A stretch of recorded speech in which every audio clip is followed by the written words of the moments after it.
Hello વિદ્યાર્થી મિત્રો, વિદ્યાનું વેબિક ધર્મ ઠાકર યુટ્યુબ ચેનલ હું ધર્મ ઠાકર આપ સૌ વિદ્યાર્થી મિત્રોનું ફરી એક સ્વાગત કરું છું. વિદ્યાર્થી મિત્રો, આજે આપણે જે ટોપિક લીધું છે એનું નામ છે ભારતીય અર્થતંત્ર.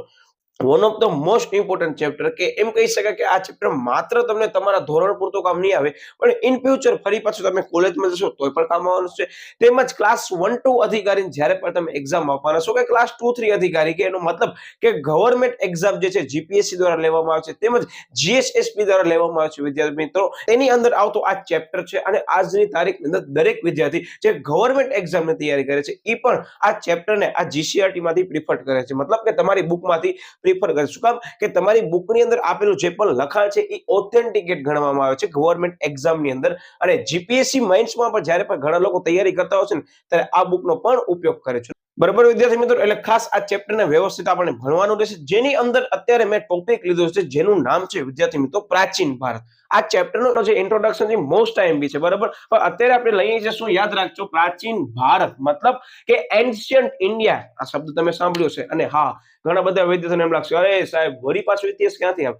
જરા ટેન્શન ન લો, આની અંદર બહુ વધારે પ્રમાણમાં ઇતિહાસ નથી, બહુ ઓછા પ્રમાણમાં ઇતિહાસ છે. પણ આ ઇતિહાસના સંદર્ભમાં અર્થતંત્ર જે છે, કે ભારતીય અર્થતંત્ર કયા ક્ષેત્ર કયા લેવલનું હતું, કેવી રીતે કાર્ય થતું, આ સમગ્ર ચર્ચા આ ચેપ્ટરની અંદર કરવામાં આવશે. કે ભાઈ ભારત દેશની અંદર અંગ્રેજો જે શાસન કર્યું હતું, એ શાસનની અંદર કયા કયા એવી સારી વસ્તુનો વિકાસ કર્યો હતો, કઈ બાબતો જે છે આપણી જે છે એ પડી ભાંગી હતી, આ બધી વસ્તુની ચર્ચા આપણે આ ચેપ્ટરમાં કરવાની છે. જેનામાં સૌથી પહેલા મેં તમને કીધું ટોપિક છે પ્રાચીન ભારત, એટલે કે એન્શિયન્ટ ઇન્ડિયા. હું અંગ્રેજી વર્ડ એટલે યુઝ કરું છું કે કદાચ આ વિદ્યાર્થી જે છે ગવર્મેન્ટ એક્ઝામ તૈયાર કરતો પણ વિડીયો જોતો હશે, એને પણ બહુ કામ આવવાનું છે. એટલે ઓકે, યસ. હવે પ્રાચીન ભારત એટલે શું? બહુ સરળ ભાષામાં તમને કહું તો થોડુંક આ લોકો એવું કીધું છે કે પ્રાચીન સમયની અંદર ભારતીય અર્થતંત્રની અંદર કઈ કઈ બાબતો જોવા મળતી હતી, કઈ કઈ વસ્તુનો નિકાસ કરતો, આ સમગ્ર ચર્ચા આની અંદર કરવામાં આવી છે. અને તમને બધાને ખ્યાલ છે કે ભારત દેશની અંદર જે છે એ અંગ્રેજો આવ્યા છે, કે વાસ્કો દ ગામા જે છે, જેણે ભારત આવવાનો જળમાર્ગ શોધ્યો હતો, એને ધ્યાનમાં લઈ સમગ્ર વેપારની પ્રવૃત્તિઓ અંગે આપણે ચર્ચા આગળના ધોરણમાં કરી લીધી છે.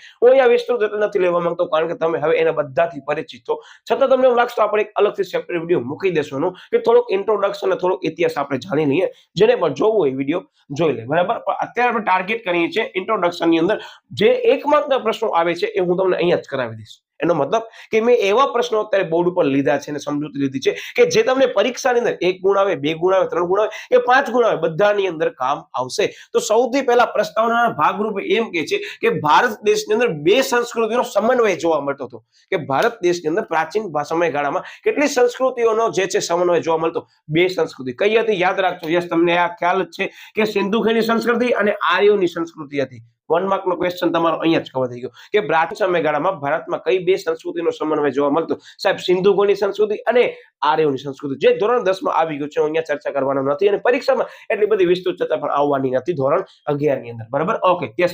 પછી શું કહે છે અંદર કે વિશ્વની સૌથી પ્રાચીન સંસ્કૃતિનો સમન્વય અહીંયા જોવા મળતો હતો, જેનામાં યાદ રાખજો કે હડપ્પા જે છે અને મોહેંજો-દડો નામના સ્થળોએથી મળી આવેલા અવશેષો પરથી સાબિત થાય છે કે ભારત જે છે એ વિશ્વની સૌથી પ્રાચીન સંસ્કૃતિઓ જે છે એ ધરાવતો હતો. યાદ રાખજો, બંનેનો સમન્વય કઈ હતી? સિંધુ ખીણની સંસ્કૃતિ અને આર્યની સંસ્કૃતિ. જેના અવશેષો આપણને મળી આવ્યા હતા, એના પરથી સાબિત થાય છે કે આ બે સંસ્કૃતિનો સમન્વય જોવા મળતો હતો. જેનામાં સૌથી પહેલો જે સાહેબ હડપ્પા અને મોહેંજો-દડો, આ બે વસ્તુને ધ્યાનમાં લઈ વિદ્યાર્થી મિત્રો એવું માનવામાં આવે છે કે ભારત દેશની અંદર બે અલગ અલગ સંસ્કૃતિઓનો સમન્વય જોવા મળતો હતો. આ જે છે અહીંયા અવશેષો મળી આવ્યા છે, એના પરથી આપણને સાબિત થયો છે કે આ બે સંસ્કૃતિનો સમન્વય જોવા મળતો હતો. હવે વસ્તુ તમારી ઇન્ટ્રોડક્શન અંદર ક્લિયર થઈ ગઈ. આટલી વસ્તુ યાદ રાખવાની છે. બાકી ઘણી બધી વસ્તુ આપેલી છે, તમને પાછળ આવવાની છે પ્રશ્નોમાં, એટલે મેં અહીંયા કવર નથી કરી કે ભારત દેશની અંદર જે છે એ ભૌગોલિક જે વિસ્તાર હતો એને ધ્યાનમાં લઈ જે ભારત દેશના વાસીઓ હતા એ ભારતની અંદર બનતી ઘણી બધી વસ્તુઓ હતી. સુતરાઉ કાપડ હતી, શણ હતી, મલમલ હતું, બરાબર. પછી મરી મસાલા હતા, તેજાન હતા. આ બધી વસ્તુઓનું વેચાણ કરતા હતા. અને ભારતનો જે માર્ગ છે એ ત્યારે દરિયાઈ માર્ગ હતો. ત્યારે એમ સમજી લો કે ભારત દેશને જ્યારે અંગ્રેજો આવ્યા ત્યારે દરિયાઈ માર્ગ શોધ્યો હતો, અને દરિયાઈ માર્ગ ઉપરથી ભારત દેશના ઘણા બધા જે વેપારીઓ છે એ વિદેશોની અંદર આવી બધી વસ્તુઓનું વેચાણ કરતા હતા. અને વેચાણ કરવાના કરે દરેક જે વ્યક્તિ ભારતનો જે છે વસ્તુનું વેચાણ કરતો હતો એ સુખી અને સમૃદ્ધ હતો. અને તમને બધાને ખ્યાલ છે કે ભારત દેશને એ સમયગાળા દરમિયાન સોને કી ચિડિયા તરીકે ઓળખવામાં આવતો. અને બધી સંસ્કૃતિઓની ધ્યાનમાં લઈએ અને બધા દેશોના અર્થતંત્રને ધ્યાનમાં લઈએ ત્યારે ભારત દેશનું જે અર્થતંત્ર હતું એ સમયગાળા દરમિયાન પ્રાચીન સમયમાં વિકસિત અર્થતંત્ર તરીકે ઓળખવામાં આવતું હતું, જે અત્યારે વિકાસશીલ છે. સમજી લેજો, હું તમને પ્રાચીનની અંદર લઈ જાઉં છું, મતલબ ઇતિહાસની અંદર લઈ જાઉં છું, હિસ્ટ્રીની વાત કરું છું, પણ રિસેન્ટલી વસ્તુ કંઈક અલગ છે.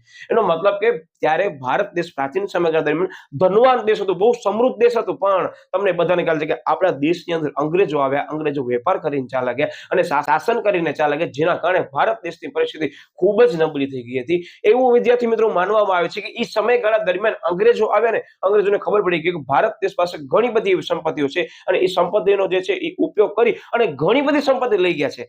અત્યારે કદાચ આપણા ભારત દેશની અંદર અંગ્રેજો ન આવ્યા હોત ને વિદ્યાર્થી મિત્રો, તો ખાલી એક વિચાર જેવી બાબત છે કે આપણો દેશ છે ને એ અર્થતંત્ર જે છે ને એ વિકસિત હોત છે નહીં. પણ આ અંગ્રેજો આપણા દેશ ઉપર શાસન કર્યું, આપણા દેશની અંદર જેટલી પણ વસ્તુઓ હતી એનામાંથી નફો કમાવી પોતે ચાલ્યા ગયા. બરાબર, તો એનો મતલબ કે આ સમગ્ર ચર્ચા મેં કરી માત્ર તમને સમજૂતી માટે છે, પરીક્ષામાં આ લખવાનું નથી. બોર્ડ ઉપર જેટલી લખેલી છે ધેટ્સ ઇનફ. અને આની અંદર એમ જ કે છે, યાદ રાખજો કે એ સમયગાળા દરમિયાન ભારત દેશ જે છે એ કઈ કઈ વસ્તુઓને નિકાસની અંદર અગ્રેસર ધરાવતો, મતલબ કે પ્રાથમિકતા, મતલબ કે વધારે પ્રમાણમાં એ વસ્તુઓનો નિકાસ કરતો હતો. યાદ રાખજો તો કે સુતરાઉ કાપડનું ઉત્પાદન પણ ભારત દેશ કરતો હતો અને તેની નિકાસમાં પણ ભારત દેશ એ અગ્રેસર હતું. ફરી પાછો આ 1 માર્કનો પ્રશ્ન છે અને ફરી પાછો રિપીટ પણ આવવાનો છે કે ભારત દેશ બરાબર એ પ્રાચીન સમયગાળાની અંદર કયા 2 પ્રકારના કાપડ હતા બરાબર, જેનું શું કરતો હતો, ઉત્પાદન અને નિકાસ કરતો. ત્યારે જવાબ આ આવશે. બરાબર, ઓકે. હજી એક પ્રશ્નનો જવાબ અહીંયા આવે છે, તમને દેખાડી દઉં. એ સુતરાઉ કાપડ અને મલમલના કાપડની શું કરતો, નિકાસ કરતો હતો. આ પ્રશ્ન રિપીટ જ થાય છે અને મુદ્દો પણ રિપીટ થાય છે. એનો મતલબ કે કાપડ પૂછે છે ત્યારે ખાસ ધ્યાન રાખજો, તમને સેપરેટલી લખવું પડશે, સુતરાઉ અને મલમલનું કાપડ. એનો મતલબ કે આ પ્રશ્ન દરેક રીતે તમને કામ આવવાનું છે અને આ પ્રશ્ન જે આપણે સમજવા જઈ રહ્યા છીએ એ 5 ગુણની અંદર પણ આવી શકે છે. તમે જોઈ શકો છો કે આ હતી એનો ઇન્ટ્રોડક્શન કે જેનામાંથી તમને 1 ગુણનો પ્રશ્ન પૂછાઈ શકે છે.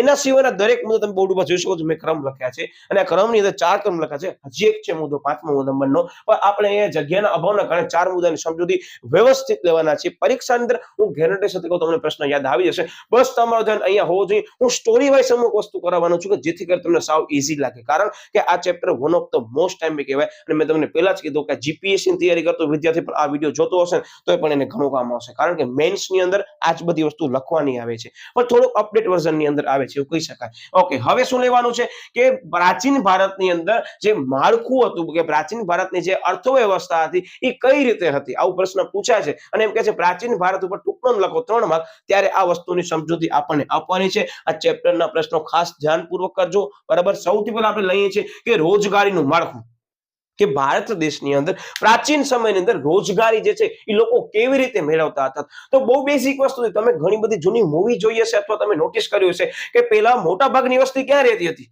સાહેબ? મોટા ભાગની વસ્તી પહેલા જે છે એ ગામડાઓની અંદર રહેતી, મતલબ ગ્રામ્ય વિસ્તારોની અંદર રહેતી. અને ગ્રામ્ય વિસ્તારોની અંદર જે મોટા ભાગે લોકો હતા એ શેના ઉપર પોતાનો આધાર રાખતા હતા? તો યાદ રાખજો, મોટા ભાગે લોકો ખેતી ક્ષેત્રો ઉપર આધાર રાખતા હતા. તો આ મેન કે 2 કીવર્ડ આવી ગયા. જો શું કહે છે, યસ, કે રોજગારીનું માળખું, જેમાં શું કહે છે કે ગ્રામ્ય અર્થતંત્ર ઉપર આધારિત હતો. ત્યારે શું હતું, શહેરી અર્થતંત્ર ન હતું. શું કામ? કે ત્યાં શહેરો બહુ ઓછા હતા પણ ગ્રામ્ય વિસ્તારો વધારે હતા. અને આજે દરેક ગ્રામ્ય વિસ્તાર છે એની અંદર જે વસ્તીનો જે મોટો ભાગ છે વિદ્યાર્થી મિત્રો, એ ખેતી ક્ષેત્રો ઉપર આધારિત હતો, એટલે કે ખેતી ક્ષેત્રો પર વધારે પ્રમાણમાં નિર્ભર હતો. આગળ આપણે પ્રશ્ન લેશું તો ટકાવારી માહિતી પણ આવશે. અને ધોરણ 12 નો ચેપ્ટર નંબર 8 પણ ઈ છે, કૃષિ ક્ષેત્ર. જે આ ચેપ્ટરનો થોડો ઘણો સારાંશ અહીં આવી જ જાય છે.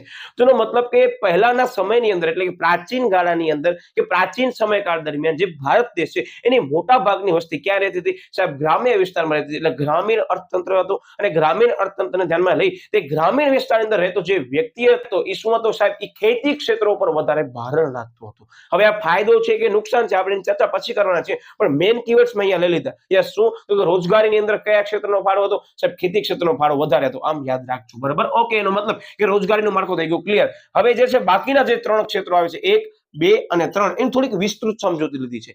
રોજગારીનો ક્ષેત્ર છે એની સમજૂતી બહુ શોર્ટમાં લીધી છે, પણ એની અંદર જે કૃષિ ક્ષેત્ર છે એની સમજૂતી અહીંયા લીધી છે કે એ સમયગાળા દરમિયાન કૃષિ સેક્ટર કેવું હતું, કે ખેતી ક્ષેત્રની અંદર લોકો પોતાનો ફાળો રાખતા હતા તે કેવો હતો, તેની સમજૂતી આની અંદર લેવામાં આવે છે. શું કહે છે, ધ્યાન આપજો કે ગ્રામ્ય વિસ્તારોમાં જે લોકો વસતા હતા કેવા હતા? સ્વાવલંબી હતા. બરાબર, સ્વાવલંબી ખેતી ક્ષેત્રો પર આધાર રાખતા હતા. એ રીતે કહે છે કે ગ્રામ્ય જે વસ્તી છે એ પોતાની જરૂરિયાતો અને વસ્તુઓ જે છે એને ધ્યાનમાં લઈ જે છે એ ખેતી ક્ષેત્રની અંદર ઉત્પાદન કરતા હતા ઘણા બધા પાકોનું. તો કયા હશે પાકો સાહેબ? બધાને ખ્યાલ છે કે ખેતી ક્ષેત્રની અંદર જે પાકો જે છે એ પોતાની જીવન જરૂરિયાતની વસ્તુની અંદર જે ખાવાની વસ્તુ છે એમાં શું આવે સાહેબ? સૌથી પહેલા આવે અનાજ.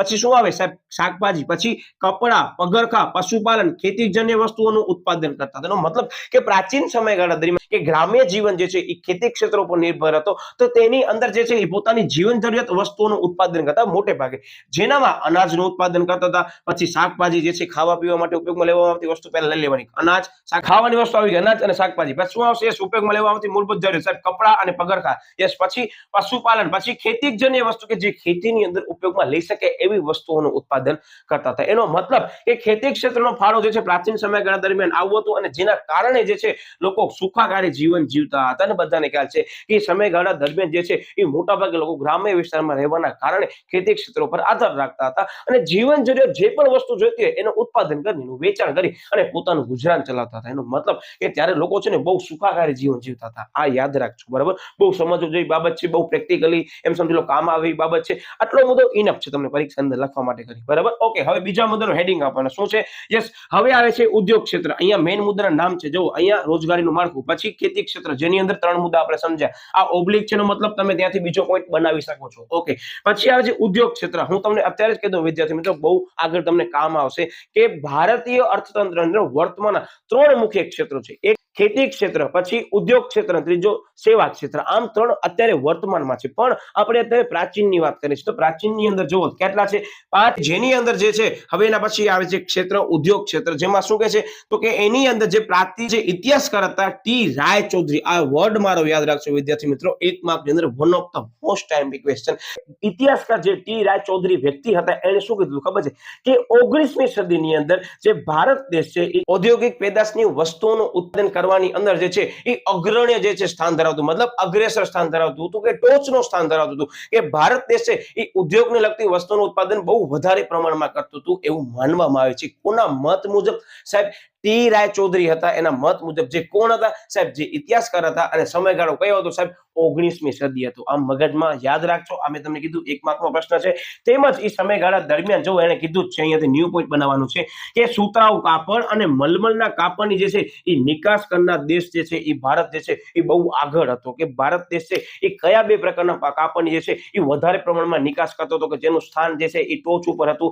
તો એના જવાબમાં શું આવશે? યસ, સૌથી પહેલો સુતરાઉ કાપડ, અને બીજો મલમલનું કાપડ, જેને શું કહેતો? નિકાસ કરતો, મતલબ કે વિદેશોમાં આપણે શું કરતા? એને એક્સપોર્ટ કરતા હતા. આ યાદ રાખજો, બરાબર? Okay, yes. અને આ જે છે આને 1 માર્કના પ્રશ્ન તરીકે પૂછે કે તેમજ 2 માર્કના પ્રશ્નોની અંદર પણ આ પ્રશ્ન પૂછવામાં આવ્યું છે. ઘણી વખત તમે ધ્યાન રાખજો, શું કહે છે કે પ્રાચીન નિકાસો કઈ હતી જણાવો, કે ભારત દેશની પ્રાચીન નિકાસો જણાવો, 2 ગુણ. ત્યારે આ મુદ્દાની સમજૂતી આવશે, બરાબર? એનામાં એવું હોય તો આ મુદ્દાને ટાંકી દેવાનો, છેલ્લા મુદ્દાની અંદર લખી દેવાનો, બરાબર? ઓકે, આ ઉપરાંત શું કહે છે કે કાચું રેશમ છે, ગરમ કપડા છે, પછી શાલ છે, પછી તાડપત્રીઓ છે, મૂર્તિઓ છે, તેમજ ઘડી વગેરેનું ઉત્પાદન અને નિકાસ જે છે એ ભારત કરતું. સૌથી પહેલી બાબત જાણવા જેવી કે ઉત્પાદન પણ ભારત પોતે કરતો હતો, અને નિકાસ જે વિદેશોમાં છે એ પણ ભારત પોતે કરતો હતો. એનો મતલબ કે આ 2 વસ્તુ મગજની અંદર ફિટ રાખજો. 2 માર્કમાં પૂછાય છે તો આટલા મુદ્દા પણ પરીક્ષામાં પૂછાઈ શકે છે. એટલે ખાસ ટાર્ગેટ કરજો. આ મુદ્દાને 2 માર્કમાં સેપરેટલી પૂછી શકાય છે કે પ્રાચીન ભારતની અંદર જે છે એ કયા પ્રકારની નિકાસો કરવામાં આવતી જણાવો. ત્યારે આ માત્ર 2 મુદ્દો આવશે, બરાબર? જે 2 કાપડ કીધા એ, અને અમુક જે વસ્તુઓ હતી એ. અને આની અંદર ઘણા બધા વિદ્યાર્થીઓ કહેશે કે આ બધી વસ્તુ ઘડી એટલે શું? તમે નોટિસ કર્યો હશે કે ઘડી છે ને એક પ્રકારનું કેમિકલ છે, કે જે કાપડની અંદર તમે જ્યારે પણ એને વોશ કરો ને ત્યારે ઉપયોગમાં લેવામાં આવતું કેમિકલ છે, તો એને ઘડી કહેવામાં આવે છે. તો આવી બધી વસ્તુ જે છે ભારતમાંથી જે છે એ વિદેશોમાં મોકલવામાં આવતી હતી, બરાબર? Okay, yes. અને પછી આ જ વિદ્યાર્થી મિત્રો સેવા ક્ષેત્ર, બરાબર? કે સેવા ક્ષેત્ર જે છે એમાં શું હતો તો કે લગભગ ઈસવીસન પૂર્વે 500 ના પ્રાચીન સમયગાળા દરમિયાન પ્રાચીન ભારતમાં વિવિધ ચિહ્નો વાળા સિક્કાઓ બનાવવામાં આવતા. વિદ્યાર્થી મિત્રો કયો સમયગાળો? ખાસ ધ્યાન રાખજો. ઈસવીસન પૂર્વે 500 ના પ્રાચીન ભારતમાં વિવિધ જે ચિહ્નો વાળા સિક્કા છે એનો જે છે એ ઉપયોગ કરવામાં આવ્યો હતો. આ સમયગાળો બહુ કામનો છે. પરીક્ષાની અંદર ખાસ ટાર્ગેટ કરજો. કયો સમયગાળો? ઈસવીસન પૂર્વે 500 ના પ્રાચીન ભારતની અંદર ચિહ્નો વાળા સિક્કા જે છે એનો ઉપયોગ કરવામાં આવતો. Generally out of the box તમને સમજાવવા માટે કહું છું કે ત્યારે એ ચિહ્નો વાળા વાળા સિક્કાનો ઉપયોગ શું કરવામાં આવતો, તો બધાને ખ્યાલ છે કે એ જ્યારે પણ રાજ્યોની અંદર ત્યારે શાસન કરતા હતા તે રાજાશાહી શાસન ચાલતું હતું અને દરેક રાજા જે રાજ્યનું શાસન કરતું હશે તે રાજ્યના પોતાના જે છે એ પોતાના નામના સિક્કા અને પોતાના ચિહ્નો વાળા સિક્કાનો ઉપયોગ કરતો અને વિદેશો સાથે વેપાર કરતો, જેથી એ ચલણ જે છે એ વિદેશોમાં જતું, વિદેશોને ખબર પડતું હતું કે આ રાજ્યની અંદર જે છે આ વ્યક્તિ શાસન કરે છે અને અહીંયા જે છે એ વેપાર કરવામાં આવ્યું છે અને પોતાના દેશની સરળ ભાષામાં કહું ને તો બીજા દેશ સામે જે છે એ છાપ ઊભી કરવા માટે કરી અને ચિહ્નો વાળા સિક્કોનો ઉપયોગ કરતો, જેની અંદર મોટા ભાગે જે રાજ્યની અંદર જે રાજા શાસન કરતો હોય તેના સિક્કાની જે છે એ છાપ અને એના ચિહ્નો અથવા એનો જે છે એ ચિત્ર રજૂ કરવામાં આવતું હતું. આ સમયગાળો ખાસ ધ્યાન રાખજો, પરીક્ષા અંદર કામ આવશે. બરાબર, ઓકે, યસ. એના પછી શું કહે છે કે આ સમયગાળામાં વેપારી ગતિવિધિઓ તેમજ શહેરી વિકાસ માટે સીમા ચિહ્ન રૂપ કામકાજ કરવામાં આવ્યું હતું. મતલબ અહીંયા શું કહે છે કે આ સમયમાં વેપારી ગતિવિધિઓ તેમજ શહેરી વિકાસ માટે કરી અને ઘણો બધો જે છે એ કામકાજ કરવામાં આવ્યું હતું. બરાબર, પછી શું કહે છે, યસ, તો કે રાજકીય એકતા તેમજ સૈન્ય સુરક્ષાના લીધે ખેત ઉત્પાદકતા અને વેપારમાં અસાધારણ વૃદ્ધિ પ્રાચીન ભારતના સમયગાળામાં આવી હતી. બરાબર, ઉદાહરણ તરીકે અહીંયા ઇરેઝ થઈ ગયું, તમને લખી દઉં. ઉદાહરણ તરીકે જે લોથલ ખાતે મળી આવેલી જે નગર વ્યવસ્થા હતી એના ઉપરથી એવું સાબિત થયું કે જે નગર વ્યવસ્થા મળી આવી હતી એની અંદર અલગ અલગ ગૃહો જોવા મળ્યા હતા, ઉપલું ગૃહ, નીચલું ગૃહ. હું વિસ્તૃત ચર્ચા ટેન્શન ન કરો, નથી લેવાનો અહીંયા, પણ એવું જ કહેવામાં આવે છે કે ત્યારે ભારત દેશની જે છે એ વ્યવસ્થા ખૂબ જ સમૃદ્ધ હતી, ભારત દેશ ત્યારે ધનવાન હતો. બરાબર, એટલે અત્યારે આપણે જે ચાર મુદ્દા લીધા છે તમે હું સાઈડમાં આવી જશો, સરળતાથી સ્ક્રીનશોટ પાડી શકો છો. મેઇન કીવર્ડ્સ જ મેં લીધા છે, વધારાની કોઈ બાબત મેં લીધી નથી. તમને એવું લાગે તો સ્ક્રીનશોટ અહીંયા પાડી શકો છો. યસ વિદ્યાર્થી મિત્રો, હવે જે મુદ્દો આવે છે લાસ્ટ બટ નોટ લિસ્ટ, આ મુદ્દાની મેં સમજૂતી વ્યવસ્થિત રીતે છે, તમે સમજી શકતા હશો કે આ પ્રશ્નની અંદર આવતો આ મુદ્દો વન ઓફ ધ મોસ્ટ ટાઈપી છે, કારણ કે આનામાંથી ઘણી બધી વખત એક માર્કના પ્રશ્નો પૂછાય છે. એટલે ખાસ ધ્યાનપૂર્વક આપણે મુદ્દાને લઈએ છીએ. પહેલા હું તમને સમજાવી દઉં છું, પછી તમે એનો ધ્યાનપૂર્વક તમને એવું લાગે તો સ્ક્રીનશોટ લઈ અભ્યાસ કરી શકો છો. હું ટાર્ગેટ કરું છું એની સમજૂતી સાથે. તો યાદ રાખજો વિદ્યાર્થી મિત્રો કે રાષ્ટ્રીય આવક એટલે કે આર્થિક વૃદ્ધિ જે છે એ પ્રાચીન જે છે ભારતની અંદર કેવી હતી. તમને અગાઉ પણ કીધું કે ભારત દેશ છે ત્યારે ધનિક દેશ હતો, ત્યારે વિકસિત દેશોમાં આવતો હતો.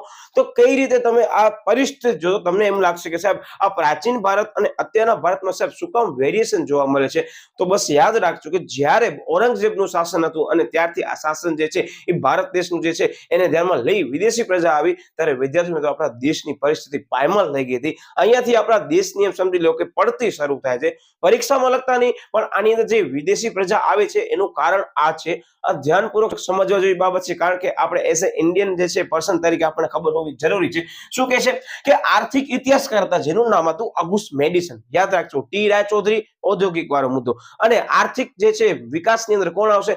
ઓગસ્ટ મેડિસન આવશે. બરાબર, તો શું કહે છે કે ઓગસ્ટ મેડિસનના જણાવ્યા પ્રમાણે ભારત જે છે એ વિશ્વનો સૌથી મોટો અર્થતંત્ર હતો. નોટ કરજો, આ વર્ડ કોણે કીધું હતું? ઓગસ્ટ મેડિસને કીધું હતું. જે ઓગસ્ટ મેડિસન જે છે એ આર્થિક ઇતિહાસકાર હતા, તેણે એવું કીધું હતું કે એ સમયગાળા દરમિયાન પ્રાચીન ભારત જે છે એનું અર્થતંત્ર જે છે વિદ્યાર્થી મિત્રો એટલું સારું હતું કે વિશ્વનું સૌથી મોટું અર્થતંત્ર એ સમયગાળા દરમિયાન ભારતનું ગણાતું હતું. ઉભા રહ્યો, હજી બધી વસ્તુ સમજવાની બાકી છે, તમને જાણીને નવાઈ લાગશે. એટલે આ મુદ્દાને એઝ અ એમ સમજો નોલેજ તરીકે પણ તમે લો છો તો બહુ કામનું છે. શું કહે છે? યસ, તો કે મૌર્ય રાજાના સમયગાળામાં ભારતીય અર્થતંત્રમાં ઘણા અગત્યના અને વિકાસલક્ષી નિર્ણયો લેવામાં આવ્યા હતા. મેં કીવર્ડ્સ પહેલાથી ટીક કરી નાખ્યા. શું કહે છે? યસ, કયા રાજાના સમયગાળા દરમિયાન? સાહેબ મૌર્ય રાજાના સમયગાળા દરમિયાન. કયા હતા? યસ સાહેબ, ઓગસ્ટ મેડિસન હતા. આમ અલગ અલગ મુદ્દાને ટીક માર્ક કરજો. એક માર્કની અંદર બહુ સારો એવો અને એમાંથી પ્રશ્ન પૂછાઈ શકે છે. બરાબર, કે ઘણા બધા અગત્યના અને વિકાસલક્ષી નિર્ણયો લેવામાં આવતા. ચર્ચા હું વિસ્તૃતમાં નથી લેવાનો, કારણ કે પરીક્ષામાં પણ પૂછાતી નથી. પણ આ યાદ રાખજો કયો સમયગાળો હતો? સાહેબ મૌર્ય રાજાના સમયગાળાની અંદર હતું. બરાબર, ઓકે, યસ. અને એક એવો સમય હતો કે જ્યારે ભારત જે છે એ એક રાજાના નેજા હેઠળ જે છે એ આવ્યું હતું. મતલબ કે ત્યારે રાજાશાહી શાસન પદ્ધતિ હતી. કયો? તો મૌર્ય રાજાના સમયગાળા દરમિયાન. આ પ્રશ્ન ફરાવીને પૂછી શકે છે. યાદ રાખજો કયા રાજાના સમયગાળા દરમિયાન જે ભારત જે છે એક રાજાના નેજા હેઠળ ચાલતું હતું. શું આવશે? યસ સાહેબ, મૌર્ય કાળ દરમિયાન. યાદ રાખજો કયો? તો કે યસ, મૌર્ય રાજાના સમયગાળા દરમિયાન. એનો મતલબ આની અંદર સમયગાળો અને નામ જે છે એ બંનેનો યાદ રાખવું પડશે, અને રાજાશાહી શાસન પદ્ધતિ એ પણ યાદ રાખવું પડશે.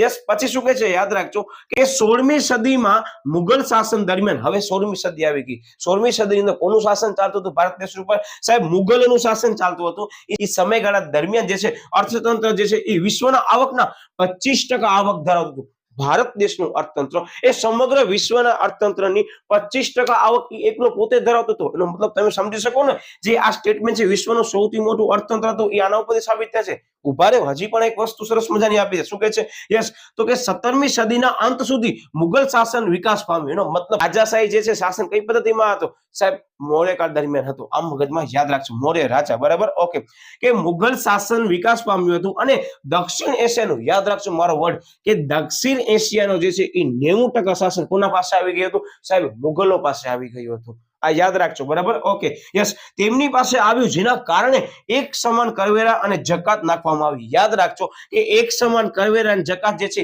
એ કયા શાસન દરમિયાન નાખવામાં આવી હતી સાહેબ? એ જે છે એ મુગલ શાસન દરમિયાન રાખવામાં આવી. શા માટે? જો વર્ડ જ લખેલો છે કે દક્ષિણ એશિયાનું 90% જે શાસન છે કોના પાસે આવી ગયું હતું સાહેબ? મુગલો પાસે આવી ગયું હતું. એટલે એ લોકો શું કરી? એક સમાન જે છે એ કર પદ્ધતિ લાગુ પાડી હતી. આ પ્રશ્ન એક માર્કની અંદર સરસ મજાનો પૂછાઈ શકે છે. આ બધા મુદ્દા ટાર્ગેટ કરજો, એટલે જ મેં આ મુદ્દાની વિસ્તૃત સમજૂતી સેપરેટ કરી લીધી છે, બરાબર?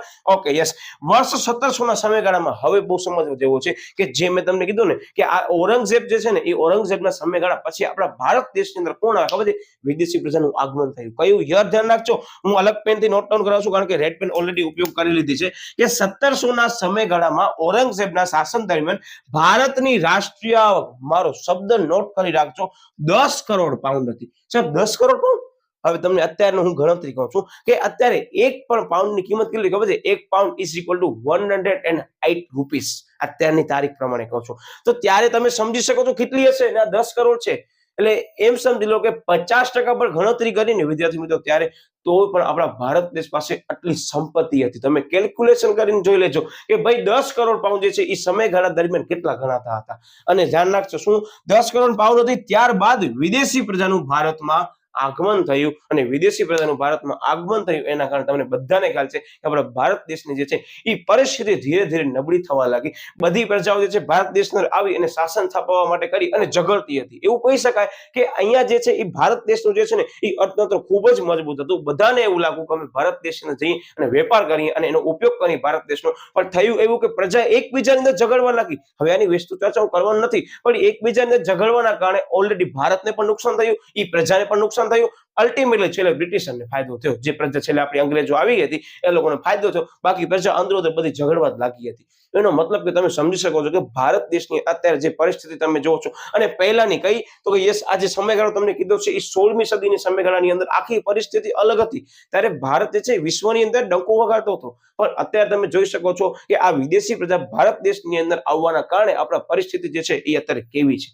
આ જસ્ટ હિસ્ટ્રીના સંદર્ભમાં તમને કહેવા માંગુ છું. પરીક્ષામાં પણ ક્યાં લખવા જેવું નથી, પણ આપણે એમ કહીએ છીએ કે ભારત દેશ છે અત્યારે વિકાસશીલ દેશ છે. જો આવી રીતે આપણા ભારત દેશની અંદર આ વિદેશી પ્રજા ન આવી હોત તો હું એમ કહી શકું છું કે કેટલેક અંશે ભારત દેશ પાસે સંપત્તિ હોત.